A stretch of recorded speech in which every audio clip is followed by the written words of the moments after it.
So if none of this is true, that means that this monster had to go to an airport, wait around, right?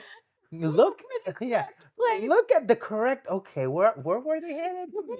Right, right. Let me think. Okay, and look at look into his notes. Okay, where did they say? Oh, what? Alabama. Okay, let's see. How do we get to Alabama from India? Hi, I'm Caitlin, And I'm Charlie. and welcome to Outsmarting the Shadows, where we help you survive horror movies. We do. Yes. So today we watched a movie that I think it's really catered to a very specific kind of demon that I've never seen before from Indian culture. Yes, yes. Yes. I don't know much about Hindi culture, but it was an interesting movie, a little frustrating at times, but it was overall, pretty good. If you like horror movies, you should watch this movie. Yes, this movie is called It Lives Inside, and it's currently in theaters. The movie is very specific to a certain type of Indian demon. Yeah. And they mentioned the demon a couple of times. They mentioned the name twice. It starts with a P. It's like Prishra. Yeah, I don't remember. I don't really remember the demon's name, but it was centered around intercultural relationships between parent and child. And having moved to the United States. yes. And I remember years ago, I saw a documentary about people who come from other cultures who moved to the United States, who are raised in U.S. culture, but they're at home, their culture is completely different, and how difficult that struggle can be, that you kind of end up living two lives. Okay. So I really loved how they talked about that struggle. They brought it more to light, but I think horror movies brings discussions forth in society that sort of are difficult to talk about and translate to people who wouldn't understand. And this was a really good way to do that. So you think this was kind of like to give people an understanding about that cultural difference or culture shock? I think from moving to the United States and having your children grow up in the United States. Yeah, I think that it was attempting to talk about that, and both the difficulty from the parents' perspective who don't understand their children, and then the difficulty from a child's perspective when they're teenagers specifically, where they have to split themselves in two. One side lives in the US and the other side lives at home, with sometimes a totally other language, a totally other culture, a totally other way of being, and pleasing both sides. I see. And I really appreciated that about this movie, even though it lended itself to the tropes of horror. There was a lot of horror tropiness in this movie. Yeah. To a point where it gets frustrating. Yes. A lot of points in the movie I was like, why? It's just frustration. It was frustration. Yeah. So we're going to talk about spoilers, but I want to comment on that frustration point. I sort of loved how frustrating that was, because that in and of itself is translating to the frustration that everybody was feeling in that situation if there hadn't been a demon. Yeah, I don't follow. What do you mean if there hadn't been a demon? So if there hadn't been a demon, the frustration would still exist that this teenager, Sam, can't communicate to her parents what she's experiencing culturally. And her parents have no understanding and are like, well, why can't you just do what I ask you to do? And she's like, I'm trying to fit in two worlds, and she can't seem to explain it. I understand. So I thought that was cool. I think she can. I think she just doesn't want to. She doesn't even try. Yeah, which is frustrating in and of itself. Yeah. So if you haven't seen this movie, we really recommend that you go to the theaters and see it. It Lives Inside. It might be streaming somewhere, but I'm not 100% sure. Yeah, not 100% sure of that. So you're back. Yes, you saw the movie. You saw the movie. So we're going to just spoil the heck out of everything. Right. Yes. Yes, we are. As we do. You know that we do. All right. So this movie starts out, and man, does it start out strong. Yeah, it does start out really strong. I know we say that every time. Yeah, but this one really did. It does. I mean, but to be fair, so did the Amazing Killers or the Thrill Totally Killer. Totally Killer started out really strong. Totally Killer was one of my favorite strong starts. So I have to note that this movie didn't scare me except for one time. Really? It didn't really scare me at all. It was, it was kind of like, so what? It didn't really scare me. This is a spoiler because you couldn't see the creature. You could never see the creature. So why would I be afraid if I can't see it? Well, I mean, they remember Jaws. Yeah. So when Jaws came out, they intentionally hid the creature because the mechanics of Jaws was breaking down all the time. Yeah. But what it ended up doing, at least from old school movie perspective, is it caused so much tension because you didn't know where it was or what it was. There was no image of it. Yeah, but when Jaws came out, it was, okay, that hasn't been done before. That's true. And there wasn't any, VFX to do the things you can do now, and none of that stuff. It wasn't. So the audience wasn't as desensitized to horror films as they are right now. That's true. So that has been done to death, but I will note it's expensive to show complex creatures. Yes, I'm pretty sure it is. I'm also pretty sure that anybody who's really into, today, probably a random person, right? That you show that watches horror movies but is not all really into them. If they sit down and see Jaws, I'm pretty sure they won't get scared. Really? So you're saying if someone who is scared of horror movies wouldn't be scared of Jaws? If they watch horror movies today, yes. Not even the scene at the end where things explode? No, why would you be afraid of exploding stuff? Well, you're not, but I think that people who are not fan of horror movies, they don't like to see fake blood. They don't like to see fake gore of any kind. That's my theory. But if they've seen The Terrifier, a movie we're going to cover a little bit later. Oh, God. And after seeing The Terrifier, I guarantee you they will not be afraid. Of Jaws. Or they will not flinch in watching any gore whatsoever because The Terrifier has all of it. Is going to cover it. Yes. Well, but in this one, coming back to yes, to it lives inside. So it lives inside. So you couldn't really see the creature, and it was a little bit frustrating for me that during the whole movie you saw nothing. You saw glimpses, but little tiny glimpses here and there. But ultimately, you didn't see anything until the very, very final scene. It's true. There's almost no vision, and I thought that it kind of added to what the creature's abilities were, that it kind of tried to stalk in the shadows. I think they did that intentionally where the creature would disappear and then reappear. Yeah, so I think the rule for the creature is you can kind of see it in the shadows, and when any type of light hits it, it's invisible. Yeah. But it's not that it's a ghost. No, it's you can injure it. It can physically touch things. It can touch things. You can touch it, because you can hit it.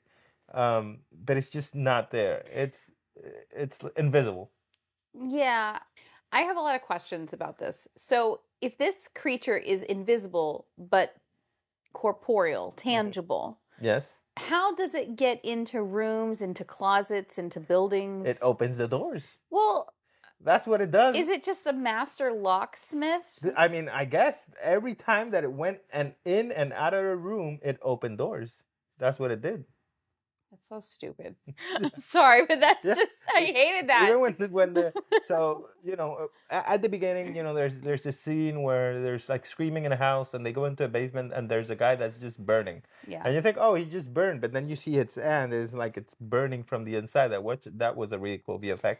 It was. And then there's a little jar next to him that is just closed. That's true. Yeah. And this movie... So in this movie we are introduced then to like Sam, who's the main character. She's a teenager and you can tell right from the get-go that she doesn't want to be as part of her Indian culture as she was raised. Mm-hmm. She wants to be part of normal American teenager stuff. Yeah, she doesn't want to have anything to do, with her Indian heritage. With her heritage, with Indian food, with Indian customs and their religion. I'm guessing none of that. Yeah. With their clothes, nothing. And she smells her jacket on the way out of her house. Right? That because was her mom was like cooking Indian food. I thought that was a little excessive. Right? It was. I was it like, was like, really? all right. I mean, Indian food smells delicious. So, I don't know. I wouldn't mind smelling like Indian food. But, hey, we're not, 16-year-olds. Yeah, we're not 16-year-old Indian native children who just moved to the United States. Who were born in the U.S. and Probably, have to, yeah. So it goes through her school days. It goes through these weird interpersonal relationships that she has with one of her friends, who is this very white girl named Kelly. Right. She's like a classic American teenager who's really ignorant. Like, she's really ignorant. And she asks her to speak in Hindi and say something, and then she immediately let me record it. And right, and say that she's her best her best friend. Or right, like it's a spectacle. Yeah. Like she's an animal. Yeah, it was awful. Post on the socials. That was the thing that frustrated me about the movie, was the dehumanization of a culture that is not your own. I really hate that. But I loved her relationship with her, I think it was her homeroom teacher. It could have been a guidance counselor. This woman is dedicated to her job. We never see her go home. We never see her house. Ever. Never. She it's like she exists in the school. She works in the school. She sleeps in the school. She probably takes showers in the schools. We know she goes to the school bathroom. She's just in that school 24/7. I'm pretty sure this lady is not paid enough to do this. Right? Because that doesn't look like a private school. No. It's a public school. It is. I mean, at some point in the movie, she wants to help. She believes immediately. Well, at first she's like, I want you to meet someone and stuff, but right, it's like she's gonna send her to a psychiatrist. Lady kind of looked at her and just screamed at the top of her lungs. She's like, she tries to kind of reach and grab to see if there's something. That was an amazing scene. So there's this scene towards the end where Sam has now been possessed by this creature and is stalking her, physically stalking her, because of course the creature has to physically be there. Then she sees the creature, and she's the only one who can see it behind her guidance counselor. Because for some reason, that's not really clearly explained. What makes you be the person that can see it? Yeah, it is explained, sort of, because remember when they explain what this demon entity is, it's attracted to sadness, loneliness, disconnection. Yeah, but then they say, but anybody who tries to get close or help you, then it's going to kill them. That's completely unfair to random persons that you're friends with. Because the creature is just going to maul you to death, which at one point it did with her, her friend, with her love interest. It just mauled him to death. And from this kid's perspective, I'm going out with this kid. We just kissed a little bit. We had a little bit of the. She's so nice. We just, smoked a little bit of the devil's lettuce. They have this. I love their first date, right? Which is like they go to a bonfire party, and all of a sudden, an invisible creature grabs you and tries to strangle you with a swing, and then bites your neck and murders you. Well, their first date. I mean, that sucks. Yes. That really sucks for this kid. But I love their first date so she goes to a bonfire and she wants to fit in and she really likes this guy, and they actually have this cool moment. Again, I always find in horror movies these moments where I'm like, oh, that's really peaceful. At one point it's raining and she's on the bleachers and you can hear the rain, and I'm like, this is so nice. And I forget that there's a monster out there. And in this one, she's at a bonfire and there's a bunch of kids there, and I'm like, man, that looks like, I wouldn't want to stay there for longer than about 45 minutes because then it would be overwhelming and I'd be like, this is terrible. But 45 minutes of bonfire fun, and then it starts to rain, and I'm like, perfect. And now, no, let's go in the car. Then they get in the car, and it's going to be this romantic scene, and suddenly she starts to open up. About her friend, which we haven't talked about at all. We haven't talked about Tamara. So Sir or Tamira. It's Tamira. Tamira. So, but she Scoobies him. Right? She has him join her little Scooby gang in investigation, and he's all for it. He's all for it. He turns on the car. He goes, "Okay, let's go check to where that kid died." And you know what was kind of cool? Which was the kid from the beginning. Right. Karin. I don't remember the names. So there was a kid who died originally, and he was probably the kid in the first scene. He was possessed by the creature. Their family was running from India because the creature was inside of him. And at least that's what is sort of assumed. Or not inside of him, because he wasn't the vessel. It was following him. It was following him. And then he tried the chant to put him in a vessel, and instead But he was alone. But he was alone. That's why he burnt alive. Then Tamira went to his house for some reason, picked up his book of crazy scribblings. Yeah. Anytime there's a book of crazy scribblings, you're like, oh, there's a demon. She picked up the little jar that had a demon, the vessel. The jar. Which, this is, I think, on this movie is one of the, the most important survival tip on this movie is, if you're going to enclose a demon, any demon, in a vessel, right? Right. Don't make it a mason jar. You're just going to get a $2 glass mason jar where you can just look at it wrong and it will shatter into pieces. Right. And you're going to make that the vessel for a demon that is probably millennia old. Right. That a whole culture knows about this demon. And you're just going to put it in a glass mason jar. You're just looking for trouble. You are looking for trouble. And then she has to carry it with her everywhere. Right. Can you imagine having to carry anything made of glass Listen, if forever? you're going to do this, you have to, I don't know, go get a fire retardant, fire resistant gun safe. Like a little small gun safe that you know that nothing is going to break into it. Yeah. That it has probably an old timey-wimey key in it with facial recognitions, with finger, with everything. And you put that demon in there. And you know what you do after that? You bury it. Not only do you bury it, you made a concrete slab, you put it in cement, and then you bury it somewhere in the woods, and then you keep pouring cement over it. But remember, they have to feed it. Well, what happens if you don't? Is it going to get out? That was never explained. Well, at one point, Tamira's trying to feed it. Because she's trying to feed it, but the mason jar cracked a little bit. It cracked. Yeah. And I think it cracked because it wasn't happy with the food. Okay. So, let it crack a safe. Let it from the inside. Tough luck. So, you've all seen the movie, so you know what happens. It goes into Sam, and suddenly we have to talk about her life after that. Right. Which we're not going to get into at the moment. But I just had the greatest idea. What if you put the demon into a little dog? Like a happy little dog. Like one of those dogs. Like little Milo over here. Because he's like, what's happening with me? He's ornery. Like he gets upset. Yeah. Into like our dog. Those little shaking chihuahuas that kind of shake constantly. Because remember, it has to be happy. Like Data? So Data's our other dog. Data is always happy 100%. And then you just feed him raw meat. Raw meat. He would be the happiest boy. He would be such a happy boy. Yeah, but if he dies, dogs don't live all that much. So if he dies... Well, they didn't explain what happens if you die. He would be better off to put it in a horse. Horses live long. No, those giant turtles. That live like a tortoise? Yeah, that live like 250 years. That way, you're going to die and it's not going to even be your problem.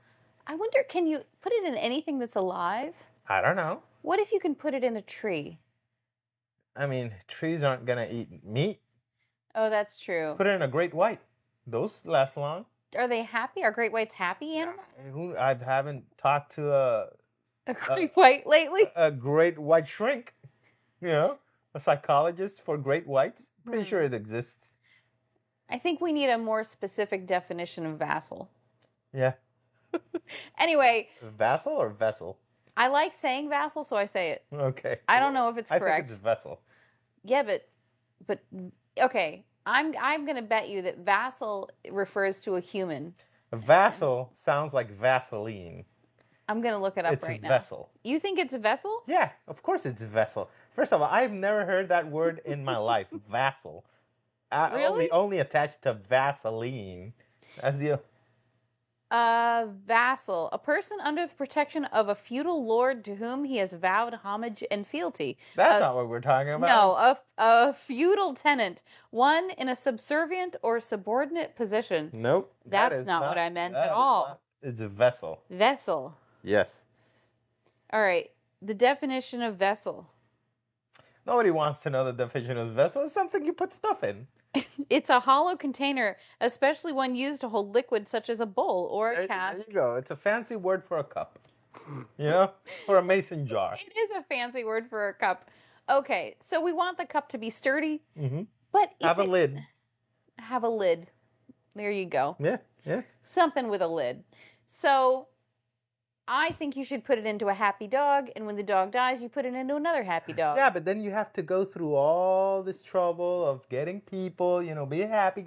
First of all, nobody's that happy 100% of the time. I know. It's just not a thing, Well, she shouldn't have put the demon inside of herself, because now... Yeah, but she had nothing, because she decided to, again, use a mason jar. Not any mason. This exact same. It looks like they all went... It wasn't the same. She broke the same one.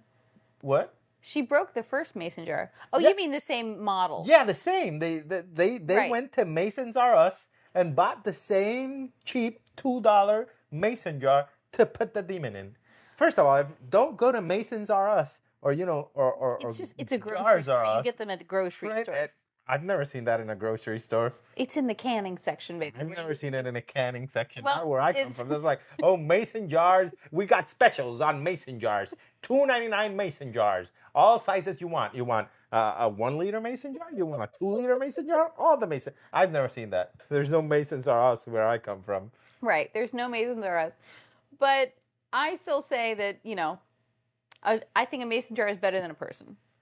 No. I think a person is better. Okay. I wouldn't mind, just eat raw steak all day, every day.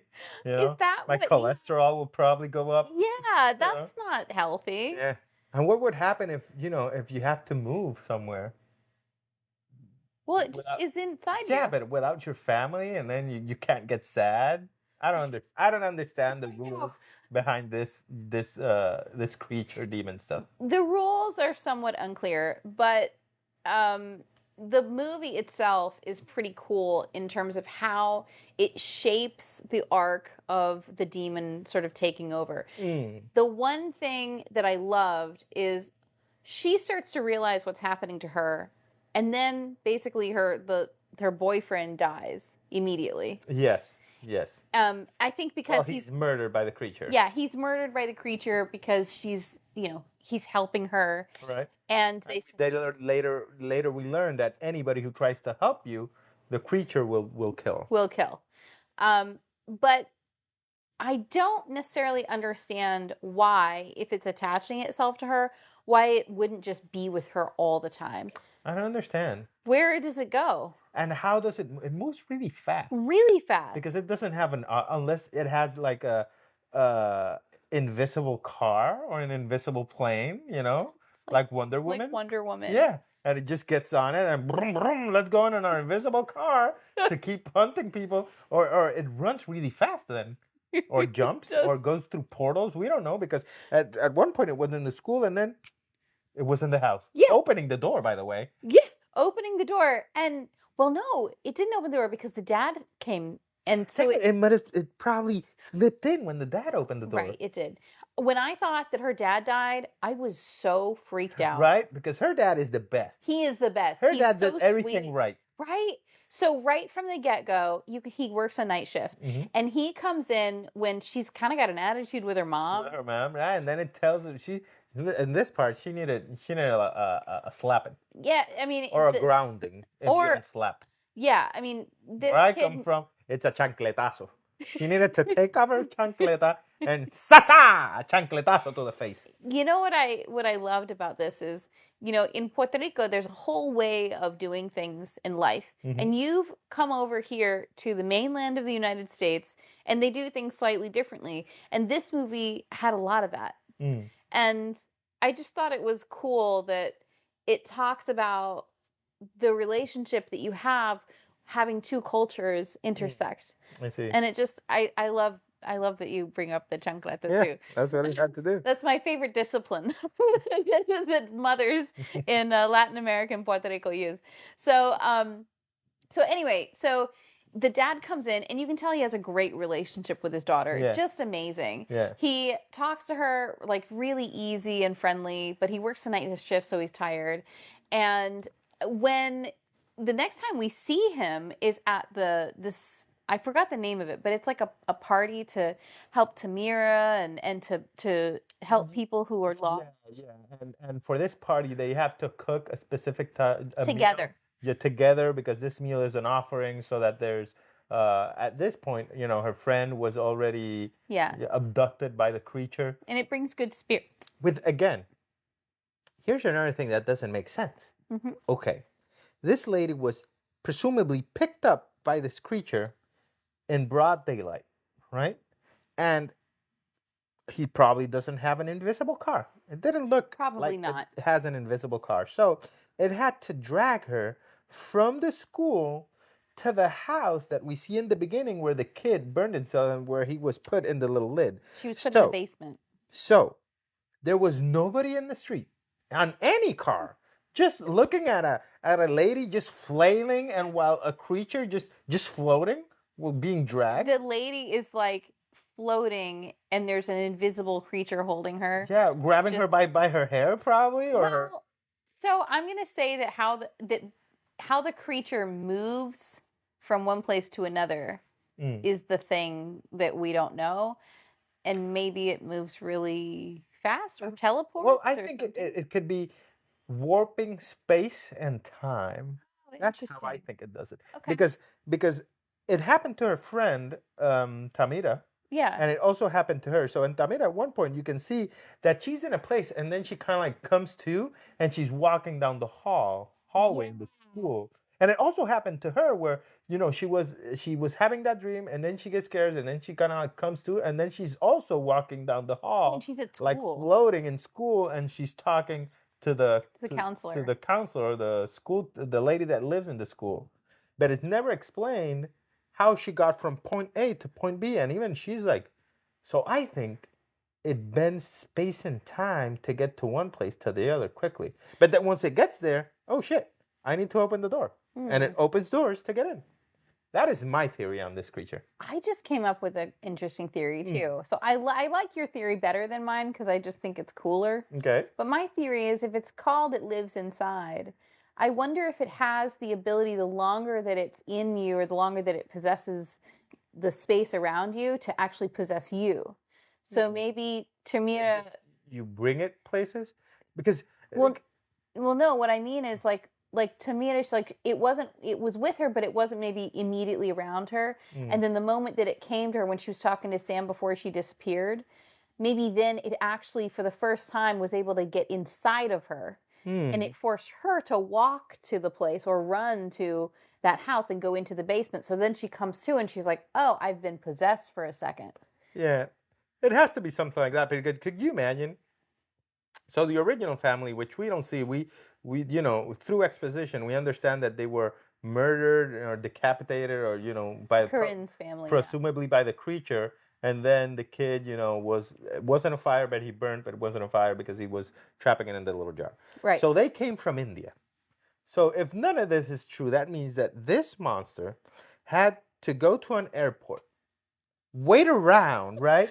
Look at the correct. Okay, where were they headed? Where were they? Right. Let me think. And look into his notes. Okay, where did they say that they? Alabama. Okay, let's see. How do we get to Alabama from India?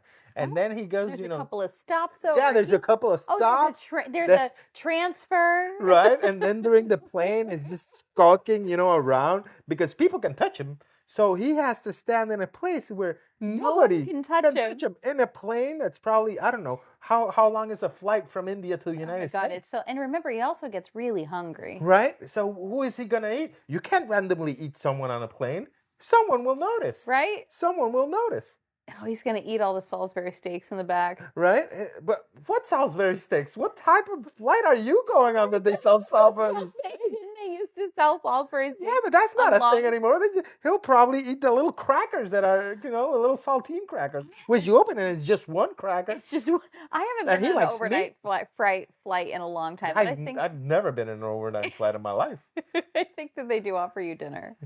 I don't think they offer you nothing. They just offer you peanuts. Peanuts and water. And when you ask for water, they don't give you the bottle. They give you the tiniest cup, and they fill it halfway in case somebody in front of you wants water. Then they give them the rest of your water. That's what they do. And then they don't give you any ice. Yeah, they don't give you any ice. What is up with that?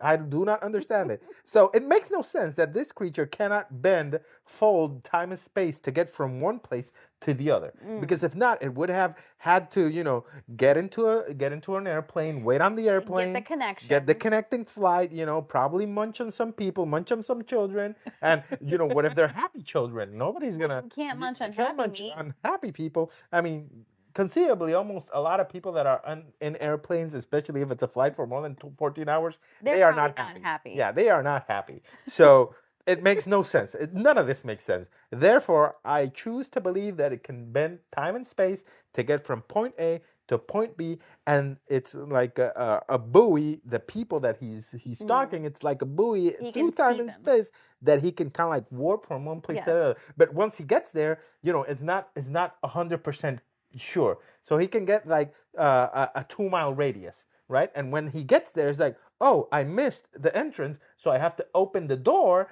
to get into the place. That is what I think happens. That is how I think all of this works. Okay. Because it doesn't make any other sense. It doesn't make any sense that it would work in any other way, at least to me. If it does to you, leave us a comment to see how this would actually work. Because I don't really appreciate this scientific theory. I think that it works. How would you? So, the issue that I have, if you are not of Indian descent and you're not Hindi, can you chant something? I mean, we can because the therapist was not from India. No, she didn't look that she was from India. And she was chanting at the end, same as everybody. Yes, but it attacked her. Neither was her almost boyfriend. No, not Sam, the therapist, the counselor. Yes, what's with the counselor? Well, I'm just saying, like, if you were possessed, like if we were possessed by this demon. You don't get possessed. You just see it. Okay. And it haunts you. If you were haunted. And it munches on you until you're soft enough for it to eat you? Or it can munch on your soul? They specifically said it tenderizes your soul. Right? It tenderizes your meat, like it munches on you a little bit until you're tender? I think so. That's kind of grody. I thought I saw fingers that were missing from the body in the beginning of the scenes, so I wonder if I think it was that he was burnt. The fingers just burnt off. Yeah, maybe it was just burnt. Anyway, so my question is, you know how sometimes demons in movies are like, they're Christian demons or they're just regular other demons, or, this is clearly an Indian descent demon. Like, it comes from Indian culture. Okay. So if we were possessed by this demon, how would we know? You don't. You're dead. Sucks to be you. Just go to India. I don't know. Okay, but like research on the internet. That's how she learned about it. She didn't actually learn about it from her parents. Learn the language? I don't know. Okay. That's why it kind of like doesn't make sense. Well, it makes sense if this is your culture and you understand it. But I think this is a racist demon. It's not a racist demon. Yeah, because it only targets a specific culture. I think it specifically targeted children who... Or maybe it's like that show, American Gods, that it's alive and it exists because people believe in it.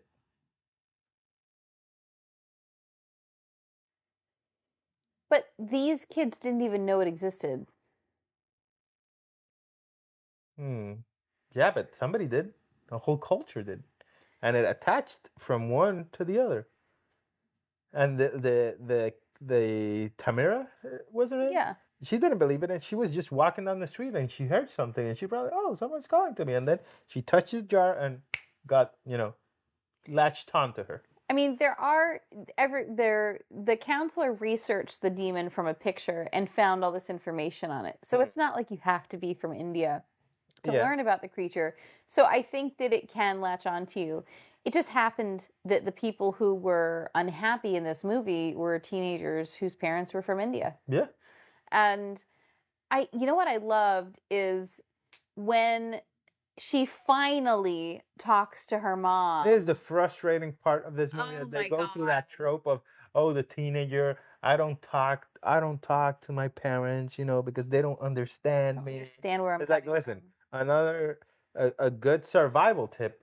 If anything, so if you see your boyfriend that he is attacked by an unseen force that jostles him around, because that was a pretty good scene. That was violent. He jostles him around and tries to hang him with the swing, and then just bites into his neck and murder.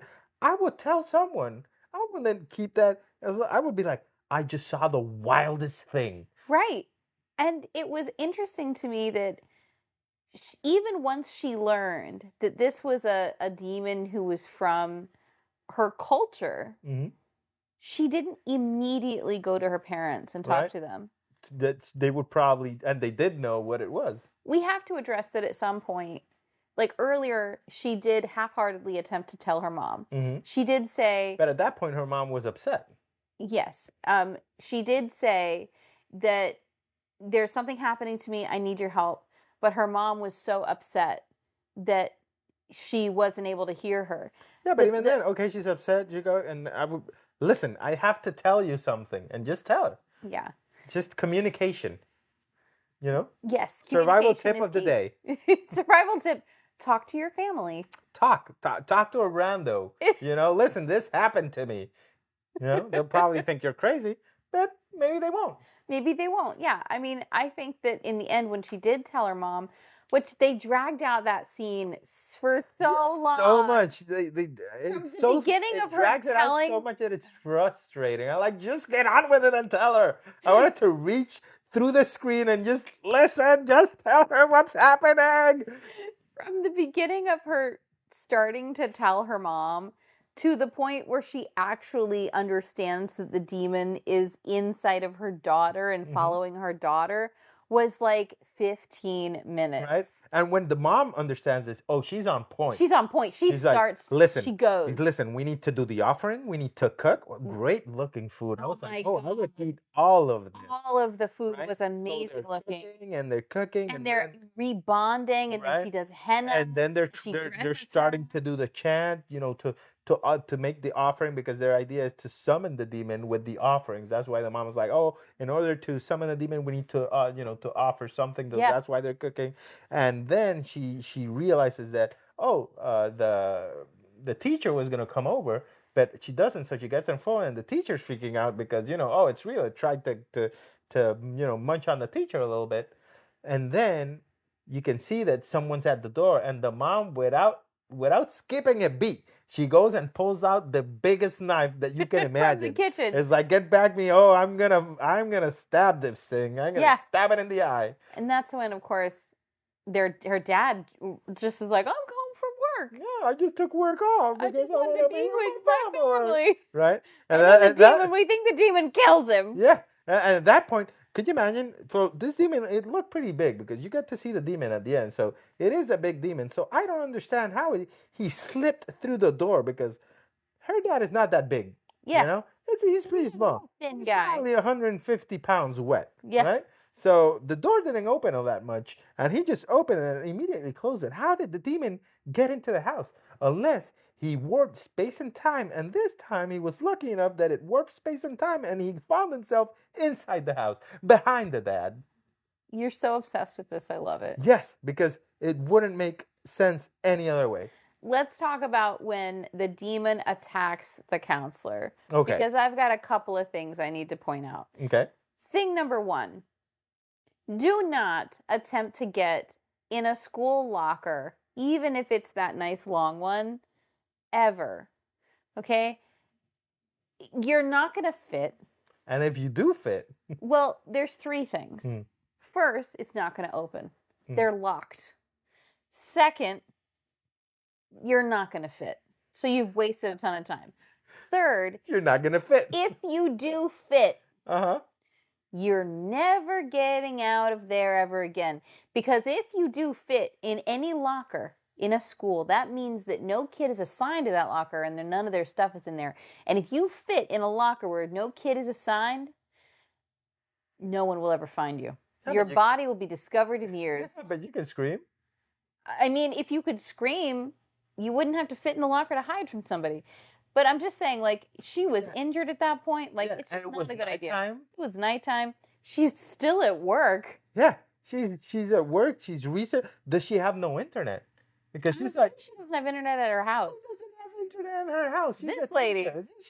She probably has internet. Well, probably in the U.S. with what she's paid, she can't afford it. She can't afford it. Yeah. She lives in that school. She has a little cot somewhere. She showers in the school. She showers and then she pretends like she's coming into work. Right. And yeah, she lives there. Yeah. We know it. Yeah, we know. You know it. You know. This poor lady. Yeah.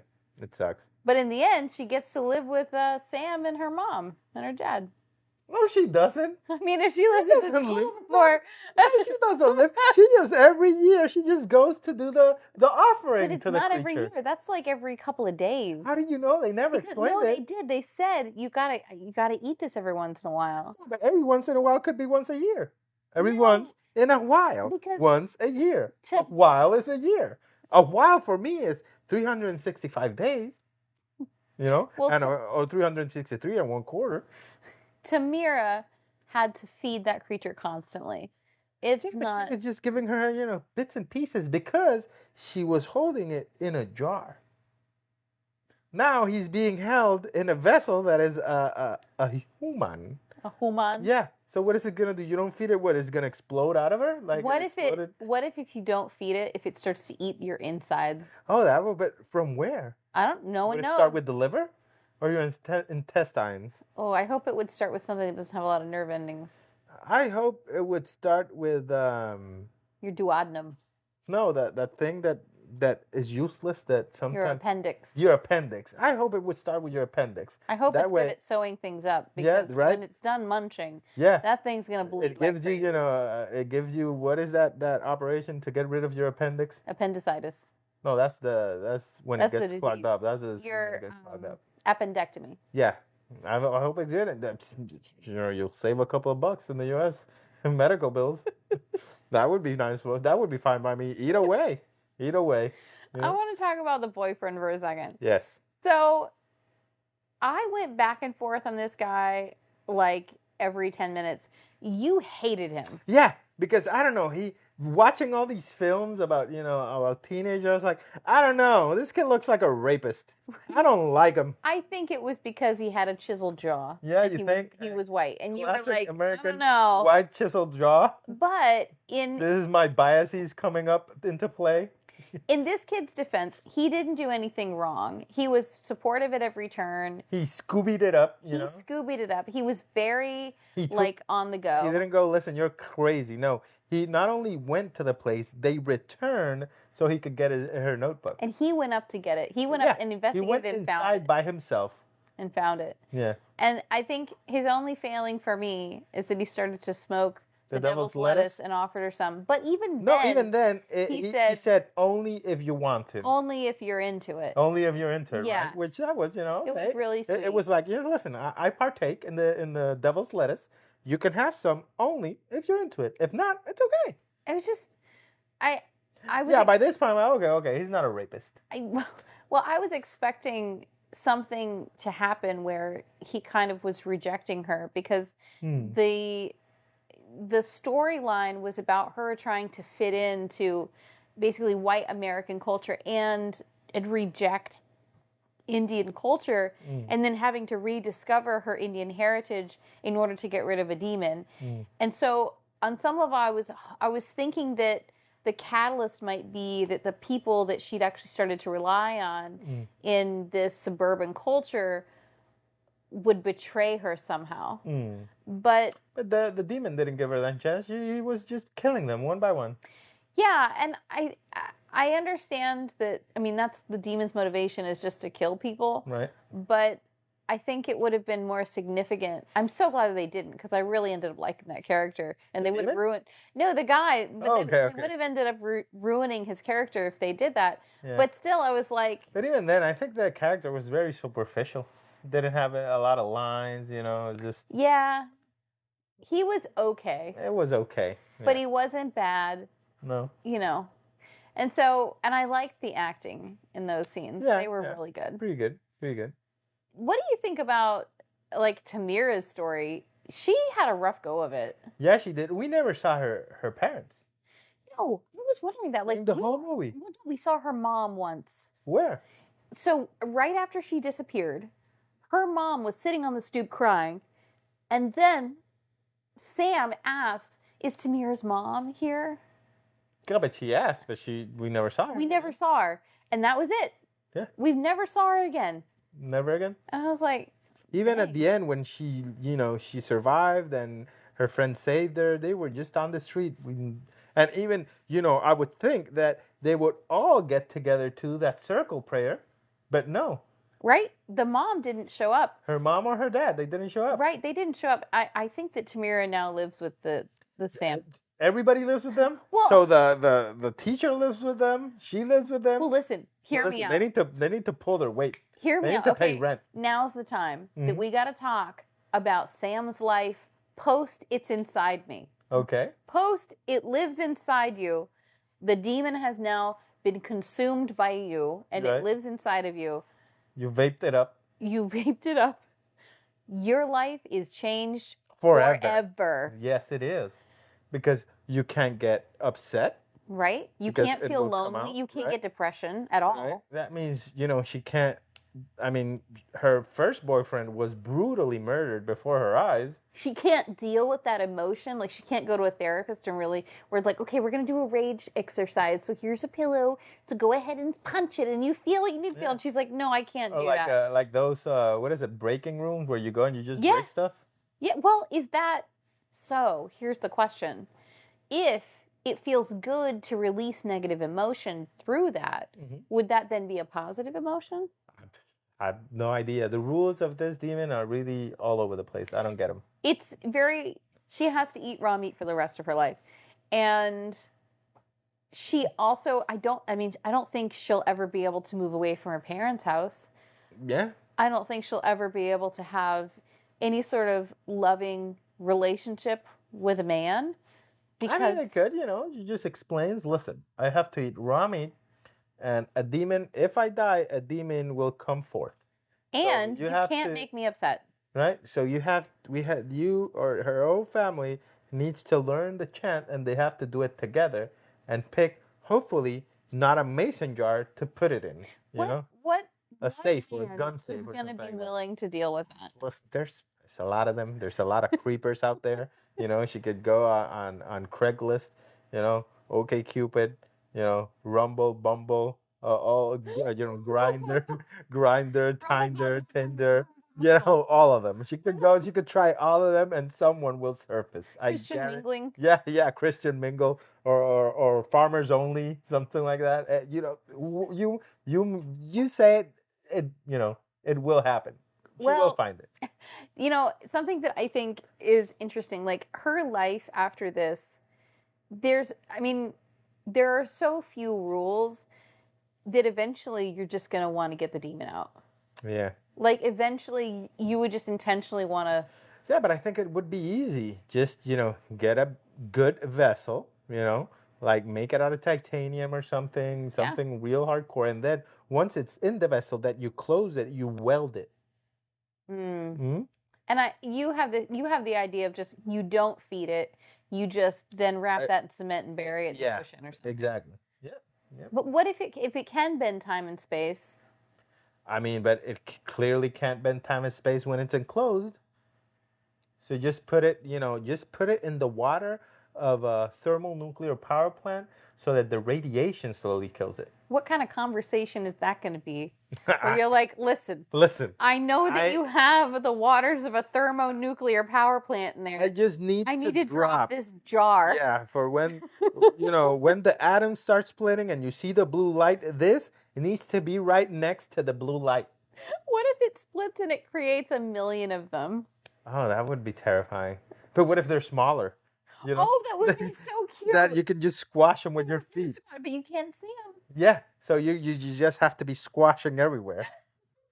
Just constantly be like doing river dances. Yeah, river dancing. Everybody river dance. And what happens if you get one? Does it bleed? Can you see the blood? What happens if the only way to kill them ever is to put them all in tiny little jars? Then you gotta start buying tiny little mason jars. Oh man, that would be a market. Yeah. Invisible demons in little jars. In little jars, yeah. And you're like, you can only see them in the dark. You put it in the dark and you see their little eyes. Oh. Their little beady eyes. It's really cute. I'm gonna get out of here one day. Right. What do you gotta feed it? Bugs. Yeah, right. Bugs. Or you go and buy some little mice. The mice that they sell for snakes. Oh, that's not nice. Yeah, but it's raw meat. It doesn't come, more raw than alive. That's as raw as it gets. I'm more raw than alive. Yeah, that's as raw as it gets. I mean, I do eat apples that are still alive, I guess. Well, they're not. You need to eat the apple while it's hanging from the tree. The apple is still alive when you eat it once it's off the tree. Yeah? It's only dead once it's rotten. Huh. I guess. That's true of all fruits and vegetables. I don't know. It sounds fake. What do you mean it sounds fake? It sounds fake. What are you talking about? I don't know. I don't believe that. Nah. Fruits and vegetables are alive when you eat them. Nah.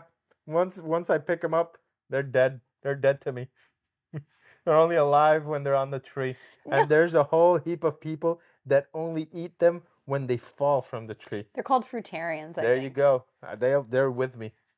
They're not with you. They are. Yes, they are. Nah, you're wrong. If they've naturally... You think I'm right? Leave a comment that you're wrong. Do fruits and vegetables stay alive when you have them, when you get them from the grocery store? I think I'm going to look this up. Yeah. Should I look it up right now? No, because if they say the contrary to what my belief is, they are wrong. Okay. That's what I think, and I'm sticking with it. If you want to eat a live fruit, you gotta go to the tree and just munch on it while it's still in the tree. That way, you're stealing the tree's essence. I mean, you're gonna steal it either way. No, because once it falls, that means it was ready, and the tree keeps its fruit essence. Okay. Yes. Okay. That's what I believe. In the end, this is another frustrating part for me in this movie. They just waited so much to show the damn creature. At some point, I was like, they just didn't have the budget. They just said, listen. They just had little beady eyes. Yeah, we ran out of the VFX budget. We just can't do the creature. And they had all the things about it flying. And originally, there was supposed to be a creature, but they ran out of money. And they said, we're going to just have to rotoscope it where there's nothing. We're just going to have to paint over it. And it's just going to be the green screen guy that was dancing. Just take him out. We just don't have the money.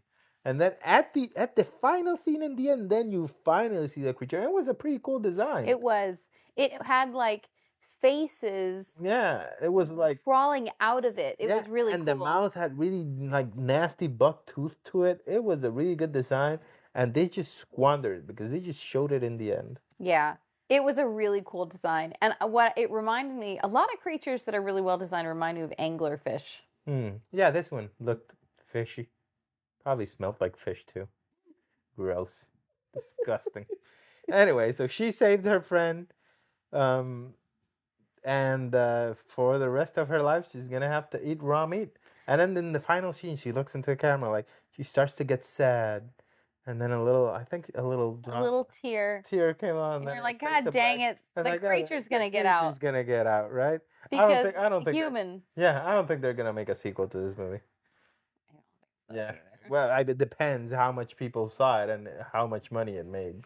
I didn't really give a lot of survival tips on this one. There was none. There weren't. I mean, communicate. To people. Communicate, right? That's a survival tip.